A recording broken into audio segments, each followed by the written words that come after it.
For more than 20 years, CTV has captured the moments that matter in our community. From our studios in St. Clair, you're watching Focus with Paul Dingeman. Stopped working. Like I just got it to finally play, but. Welcome to another edition of the Focus program. My name is Paul Dingeman. Glad you were along. Besides the computer's having problems today, my mouth's having a problem. Welcome to the show. Focus appears here in Marine City and St. Clair each Sunday, Monday, and Tuesday. We are glad you were along. A full show today. We got 4 segments, and the first one is a great one because we've got some student actors and actresses from the Mariner Drama Club at Marine City High School, and they've got the wonderful play, The Count of Monte Cristo, coming up just around the corner. And we got the opportunity to meet the cast. Welcome, gang. Welcome to the Focus program. Let's start with Abigail. Nice to see you. Welcome to the Focus set. Nice to meet you. Talk to me about your role in the Count of Monte Cristo. Well, I play Mercedes. She's the fiance to Edmond Dantes, who eventually is the Count of Monte Cristo.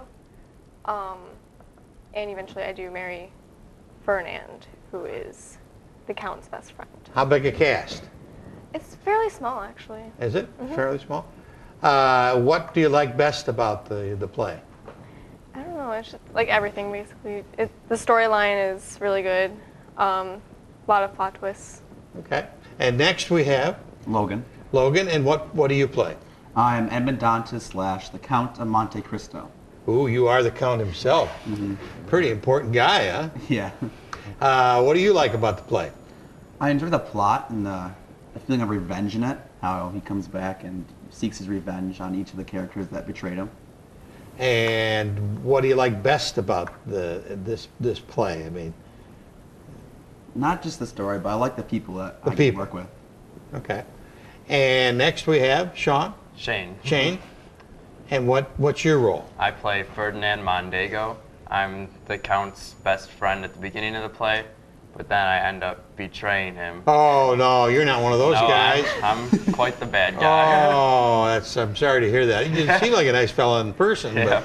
but on stage you're not too nice, huh? No. Oh, golly. And finally we have? Ryan. Ryan, and what's your role? I played Baron Danglars. And what does that role entail? Well, he's not a very nice man. God, there's a couple of you. Well, you he at least got to was be buddies. He was nice at first, but I've Yeah. just always been mean to him. I kind of put him in jail and everything. I make sure his whole life is not too good. It's my job. How about Mariner Drama? How long have you been involved in that? Since my 8th grade year. I believe. Since 8th grade? Yeah. Wow. And you're a junior now? Mm-hmm.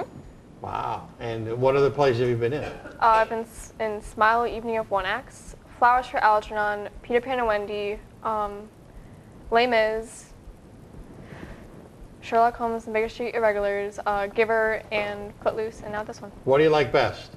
Failing a Family. Okay. So you like drama or musical? That's what I was going to say. I like drama. You like drama? Mm-hmm. You like the serious roles? Yeah. Okay. How about you? Been in Mariner Drama for long? Yeah, my entire life. Your entire life, which is about 14 years, 15, 20? 16. 16 years. Mm-hmm. And what other roles did you play with Mariner Drama? I've been Jonas in The Giver. I've been Bickle in Footloose. I've been Shen, inventor in Sherlock Holmes and the Baker Street Regulars, and the list goes on. What does theater do for you? It makes me feel good about myself and Okay. the people. Give you confidence? Yes, definitely. How about you? Been Mariner Drama long? Yeah, since 7th grade. All right. And lots of different roles? Yep. Prefer one over the other? Music? Or? My favorite one was in Footloose, because I just like to sing and dance. Good. How about you? I've been in Mariner Drama for 4 years since my freshman year. Okay. It's like a family, isn't it? A little small Yes. family? yeah. Yes. And what about your Jay McCullough? He's not very good, is he? Well, I don't know. he's the It's worst. just, No, he's you kinda have the to deal worst. with them at sometimes. Oh, okay. It's one of those things where you just gotta go with it. He's got to get it. Yeah. For those that might not know, Jay McCullough is the director and the teacher, and is in charge of this wonderful group of thespians called Mariner Drama. We have not talked about where the play is, when the play is. Talk to me about that. The play is at the East China Performing Arts Center, October 5th and 7th at 7 p.m. Okay, only that one weekend? Okay, sometimes they go 2 weekends, but this one is 1 weekend? Okay. Is there any bad seats in the house? Not really, no. Not really? Okay. What's coming up next for Mariner Drama, do you know? The next play we're going to be doing is Narnia. And what is that? It's like a story where these kids find like pretty much like a fantasy land through a closet, and like they just Through a closet? Yeah, Okay, you all walk right. through I it. get the idea. Okay. And what play would you like to be in that Narnia, or have they got other things? Probably, yeah. I mean, I don't know. I'll audition. I like funny plays because I like being funny. Because serious roles are not for me. But Okay, she can have all the serious roles, yeah, and you'll take all the light roles. I'll make everyone laugh. Yeah. Okay, all right, that's a good deal. Well, we are honored to have you guys come, and we obviously want to break everybody break a leg and have that kind of good luck. And the date again is October 5th? 5th and 7th is 5th and Thursday and 7th. Saturday. Thursday and Saturday. Yes. Okay. Did we miss anything? It's at 7 o'clock.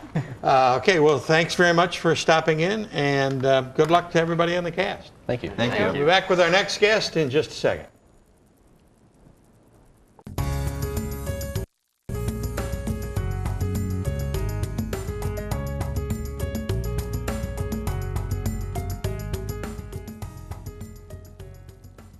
Welcome back. We are back with two young gentlemen who are very active in the city of St. Clair and the St. Clair Area Chamber of Commerce. Mike Weir, nice to see you. Welcome back, or welcome to the Focus Set, sir. And Christopher Troy, Good to be a back. very active young man on many fronts in many municipalities. Absolutely. Nice to see you again. There's a new project coming up that you two are sort of involved in. Yes. And I thought we better get you in here to find out what it is, when it's going to be, and how people can participate. Well, it is called the St. Clair Hollow Weekend. Hollow Weekend. Hollow Weekend. Okay. And what it basically is, it's a celebration of the spookiest holiday of the year. That's what I Okay. like to say. Right. Being Halloween. You know, back in 2007, my wife and I went and visited some friends of ours who live in Norwich, New York. Okay. And they're Norwich is kind of like the Sleepy Hollow type community, upstate New York. And they hold the world record for the most lit pumpkins Oh my God. on one display. And the following year, 2008, was St. Clair's sesquicentennial. Right. And all the events going on and all this. And I kind of got the idea, wouldn't it be neat if we did something, because St. Clair is very much like Norwich. It's a small community, a lot of historic homes and things. How neat would it be to put something together? So I kicked that idea around a little bit. And finally, last year, Brian Ulatowski from Wellington Financial came and talked to me, and he said, you were once talking about this Halloween kind of event. Tell me about it. So we talked a little bit, and he thought, well, that'd be great. Well, the problem was it was like 2.5 weeks before Halloween, so trying to get it together. He said, well, let's do it next year. So what Hollow Weekends basically is, it's the 26th, 27th, and 28th of October. So that's the Thursday, Friday, and Saturday. On the 26th at 6 o'clock, we're going to start off with a costume parade. Okay. And that will be starting right over on Vine Street, there in front of the mall. Come right along so everyone can sit there in the courtyard and watch the kids or adults come by. Once the parade is done, everyone meets back in the courtyard, and we're bringing in one of those big inflatable movie screens. Oh, beautiful. And we're going to show a Halloween-themed movie. Great. Still not 100% set on which one it's going to be yet, but it's something for the kids. Right. And so it'll be a 6 to 8 Thursday night, Right. 8:30. Coming back, now here's what's neat about it, and which is like Norwich is, we're also going to erect scaffolding in the mall. So kids can bring a carved pumpkin and can hand it to one of the workers, and we're going to start loading up those scaffoldings with carved pumpkins, putting lights in each one of them behind Oh, there. wow, I like it. And that'll start on Thursday, and it'll go all the way through the event. On Friday, what we're doing is what Old Town, which we kind of consider Vine to J Street, 3rd to 6th, we're having a house decorating contest. Okay. So it's a chance anyone who lives in Old Town to win $250. And in order to see those and to be judged, we're bringing in horse wagon teams. So kids and people can ride on the horse wagon, vote. kind of Ichabod Crane-ish, Yeah. clip-clop through the streets and see the decorations and votes. That'll be going off Friday evening. Now, while you're waiting for the horse to come, because we're anticipating there'll be a few people want to take this ride, we have storytellers. So you can sit there while you're waiting for your ride and hear a story about, some Grimm's fairy tale or a spooky event or something kind of history-wise St. Clair. You can also bring a pumpkin down again Friday night and add it to the scaffolding. Now on Saturday, what we're going to do is one of the insurance companies, and I apologize for not, has teamed up with us now, and we're going to have a 5K zombie run. So it'll basically be like a 5K in Palmer Park. But in costume. Yes. Also in Palmer Park, we're going to have a small kids kind of set up, hay bale maze, donut eating, contest, just kind of fun kids Halloween, and we have Brothers in Arms, who do a lot of events here in the St. Clair County area. We'll be providing live music. Beautiful. While that's going on, we're going to kind of redecorate in the courtyard area and basically have a community Halloween party that night. Beautiful, beautiful. And so it'll be the whole weekend. And again, you can keep bringing down pumpkins during the whole thing. Our hope is by the time it's all done on Saturday night, both those big scaffolding towers will be lit with pumpkins, and those will stay lit all the way through Monday night, which Monday's Halloween. Beautiful, beautiful. Mike, quite a project he's got going here. It is. It was very exciting when he brought it to us last year, and like you said, it was just too quick to do, but now having a whole year, it's gotten to the point where it's going to be really an awesome event for downtown St. Clair. Great to get the family out and just have some fun. It's going to take a lot of people to pull it off, so I imagine that's what you guys are here today for, looking for some volunteers? Sure, absolutely. Absolutely. Contact the chamber office at any time, and we'll point you in the right direction. And if you live in Old Town and want to decorate your house, there's a website. It's St. Clair Hollow Weekends with an S. Okay. St. Clair Hollow Weekends 1@gmail.com.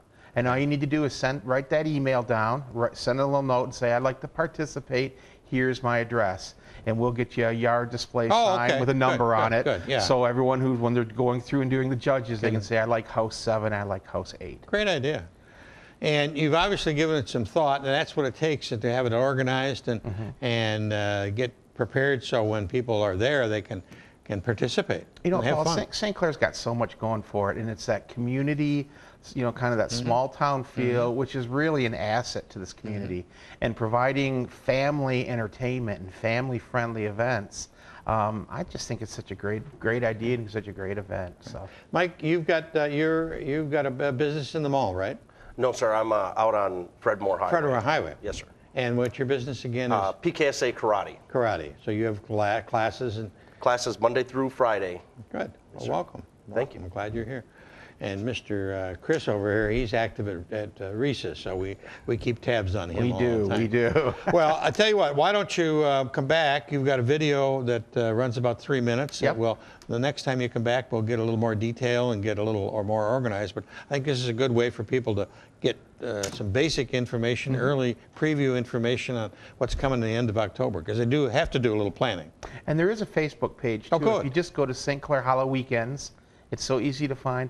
There's all kinds of neat reminders, like the page, and we're kind of sending out little daily reminders, some old vintage postcards, which kind of help with the theme of the thing. And so there's always information on that, too. So that's just Facebook. Chris Troy, always a pleasure. Thank you. Very nice to have seen you, Mike. Thank you. And thanks for coming.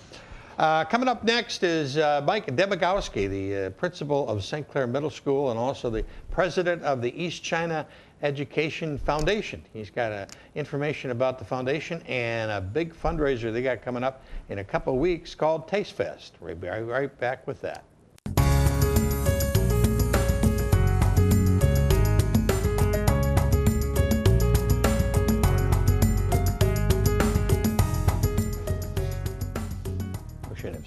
Welcome back, and we're back with a person of notoriety. He's the new principal of St. Clair Middle School, Mr. Michael Demagowski. Nice to see you. Welcome back. I don't think you've been on the Focus set before. I have not been on the Focus before. Well, nice to meet you. And you wore a blue shirt to match the wall. Absolutely. I like it. You're right on top, my friend.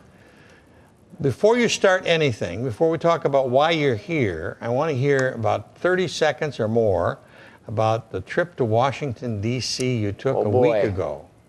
The trip to Washington, D.C. is a fantastic trip. You didn't go by yourself. No, there's about 200 other people that came with me. So we took every year, the Marine City, St. Clair, we take the 8th graders to Washington, D.C. It's a phenomenal trip.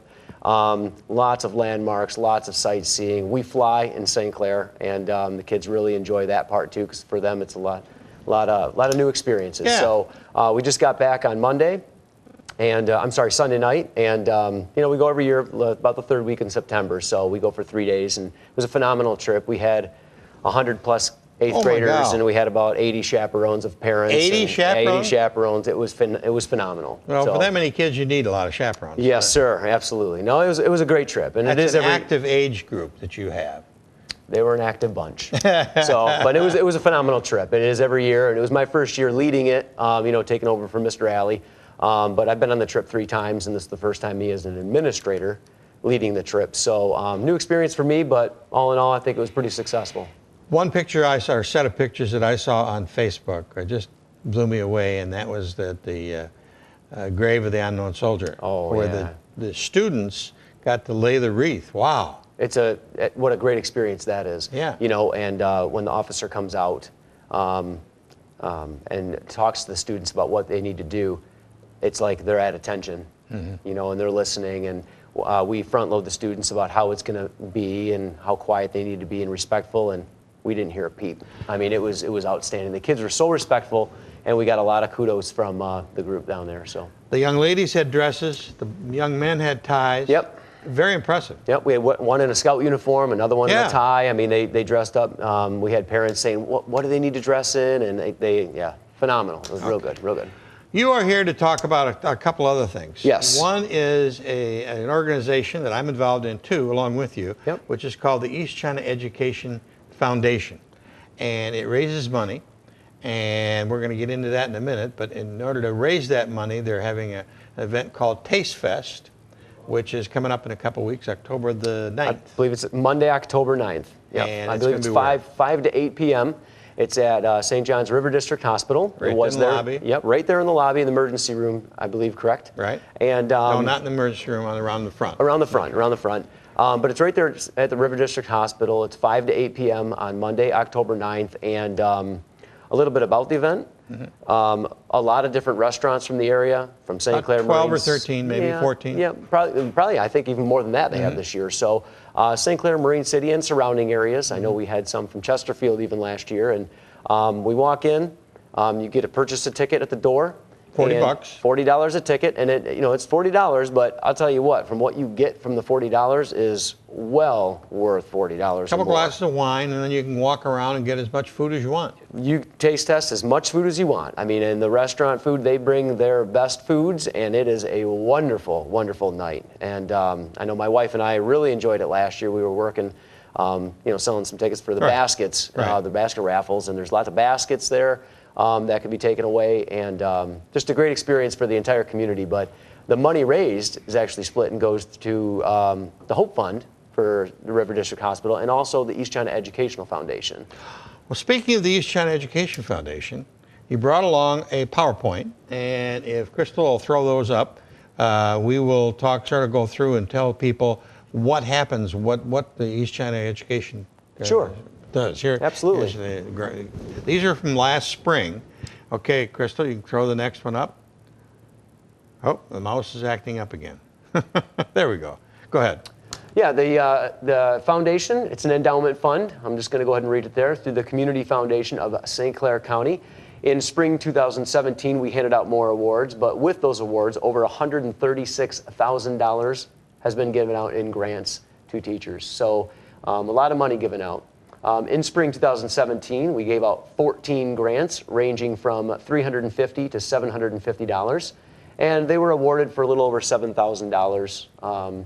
There's a variety of different things that get awarded out. Here we see on the screen that Megan Hargrave, she purchased several weighted vests and lap pads for her students, mainly used at Gearing Elementary. What would they be used for? They use for students that have for issues settling down, moving in their seats a lot, things like that. It's the world's changing and technology's coming out, and these lap pads have been outstanding for kids. It helps them calm them. Wow, this is pretty cool. Yeah, this is a really cool one. I have not seen it yet. I'm kind of excited to get over to Eddie. But an Encore math group at Eddie Elementary won a grant from the foundation. The students belong to an Encore math group, and they are building an outdoor chess and checkers area for their playground. So that's very exciting. So you can see two completely different things. Megan Jex here, the third one, purchased a set of comprehension books for her speech students, which is more of a supplemental material, for her. Maybe something that the school district was not able to buy for her? Yeah, not necessarily in the budget, and that's really what the foundation does, and that's what these grants are for. This is a perfect example that you're starting to see in a lot of schools. Molly Reed, a teacher in my former building that I was an administrator of at Palms Elementary School, Molly purchased hockey stools, and they're an alternative seating for her second grade classroom, and these just let the kids wobble a little bit. And you would be amazed on how much that enables students to have more attention in the classroom. Wow. So a lot of different kind of things are purchased through the foundation there. Okay. Michelle Barker here from St. Clair Middle School. Michelle renewed her classroom subscription to Educreations, as well as purchasing a class set of Civil War caps to be worn in the reenacting of the war. It's kind of a lesson she does. There's more of the wobbly chairs? Sure, more of the wobbly chairs there.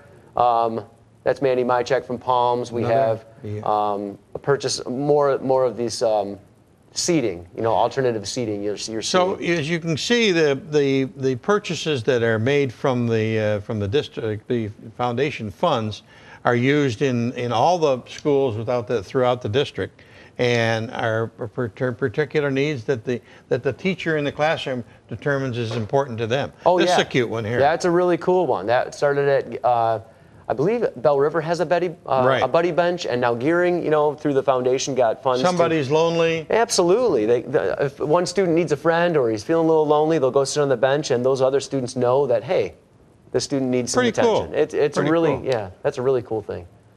Sarah Reimer here purchased items to be used transforming a classroom for their sensory room there. Okay. So you can see on the screen there's a variety of stuff. Oh, a huge variety. And these types of things aren't necessarily in the school budgets. So some things happen, at the beginning of the year, throughout the school year, that teachers are having interest in. They come to the foundation, they apply for a grant, and we hand out these grants. Well, and to able to support them and have a fun evening is a thing called Taste Fest. Oh.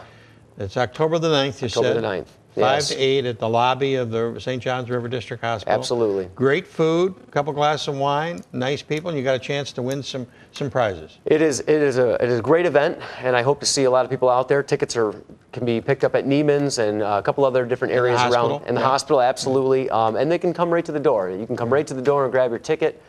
Tickets are sold at the door, but it's a great night out. And if you're looking for a night out, especially during the week where a lot of us are working, we're doing things, moving. If you want to get out on Monday night, Monday night on the 9th, come on out at Taste Fest, and it's going to be a good time. You're going to have a fantastic year, I can predict it. With positivity unknown to mankind. That's what we do at St. Clair Middle School in East China School District. So, all right. Well, we're talking about a Taste Fest, but more importantly, we got a whole dinner coming up for you next with the Holy Cross Catholic Church and their Harvest Dinner. Hear about that right after this.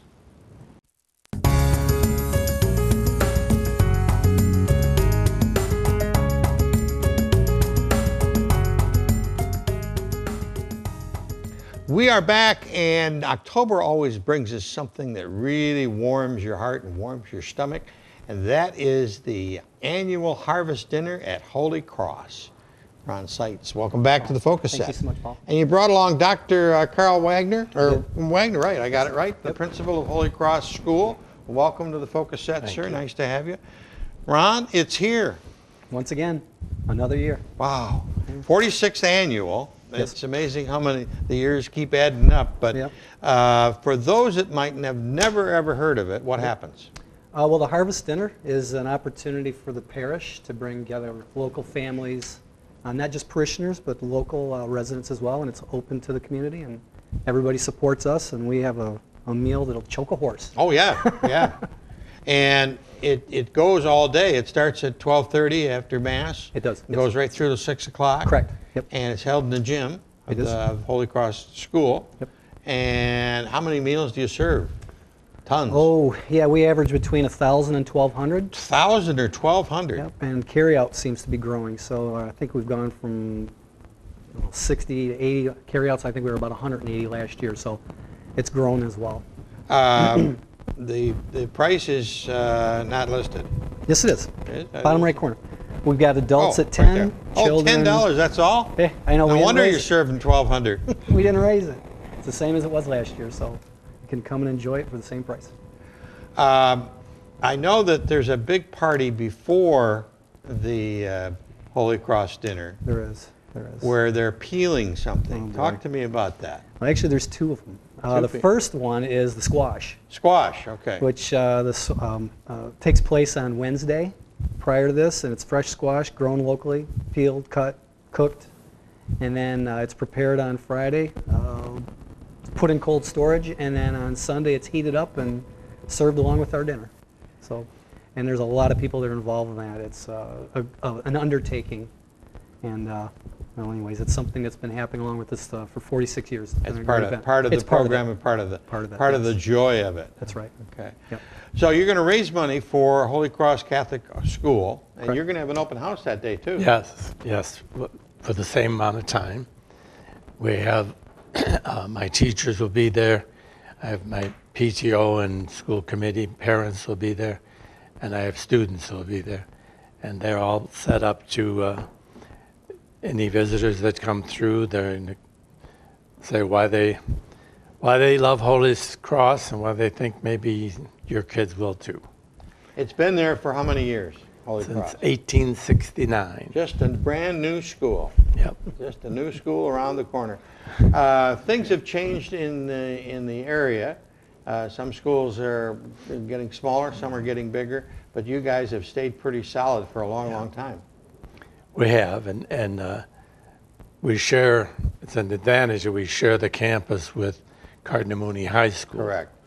So, and then because of that, the students at Holy Cross, when they get into middle school, they're able to walk next door for a couple of classes and earn high school credit, which is the other Catholic schools in the Vicariate can do it online. Mm-hmm. But our students, it's just a couple minutes over there to walk, so they can take math or another language at Cardinal Mooney and end up with, well, they could have as many as 4 credits by the time they get into high school. Oh my God.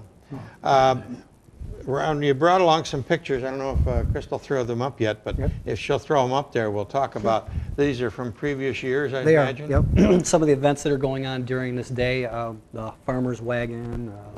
Oh, that's wrong. That's the other one. That was the last one.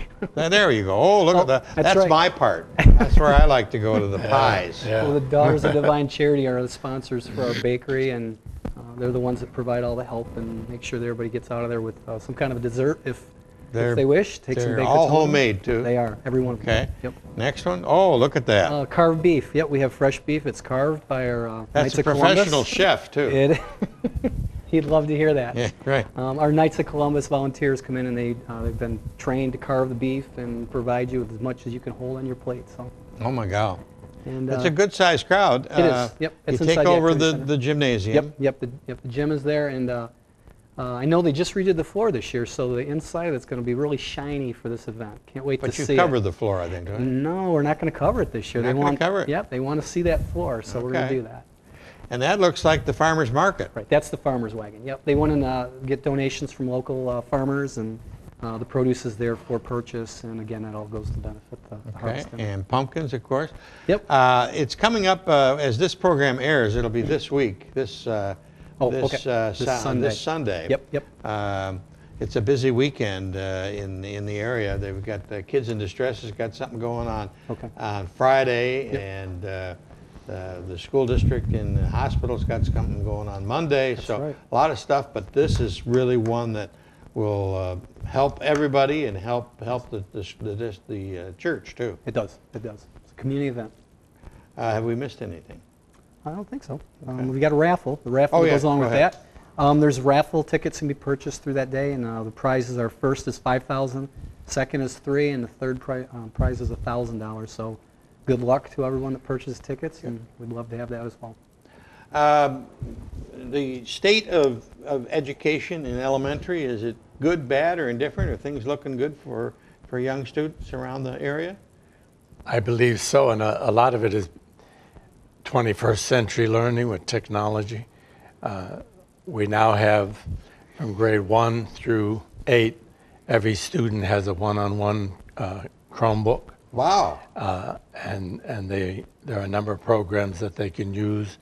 For example, Memrise is a program where they can learn another language on their computer. Marvelous. At the event, we're going to have with our open house, I have some students who are going to work with our auction committee. In February, we have our big fundraiser, the auction.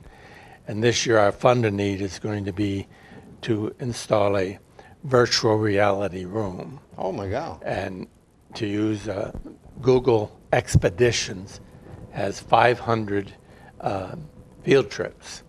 And the students put on the goggle, and they have a Bluetooth control, and they, with the 360-degree camera, it's like you're actually there. So they can go to a trip to Rome or wow. So at the Harvest Dinner, I have some students who are going to show the goggles and give, if you want an experience of going someplace, they will set you up so you can see what it's like. That'll be great. So, that's great. That's really cutting edge kind of technology that you're going to have. That's Right, superb. right. It is. That's the big thing now, is that there's so many things you can do with technology. Our students, for example, are used to reading books online. Sometimes people in my generation will say, "Well, I want a paper book," but the kids are very comfortable with the technology. Even our kindergarten, we have the other students, K through 8, have the Chromebook. They take it home and back and forth. But the kindergartners are a little bit too young for them to be taking it out. But they have iPads and that they can use in the classroom. So these kids are all growing up with technology, you know. Marvelous. Absolutely marvelous. And we'll show them that. Ron and I still use pens and pencils. Yes. Well, that's the kind of technology. Yeah. Well, it's coming up this coming Sunday, the 8th of October, 12:30 till 6 at the Holy Cross Activity Center. Everybody knows where it is, next to that beautiful church. And food is absolutely fantastic. Thank you, Paul. I appreciate that. Oh, not a problem. Thanks. Nice to meet you. And that's about it for this edition of the Focus program. Thanks very much for tuning in. Till next time, I'm Paul Dingaman. See you soon. Okay. Thanks for watching Focus with Paul Dingaman. Focus is produced at the CTV Community Television Studios in St. Clair. For over 20 years, CTV has captured the moments that matter to our community.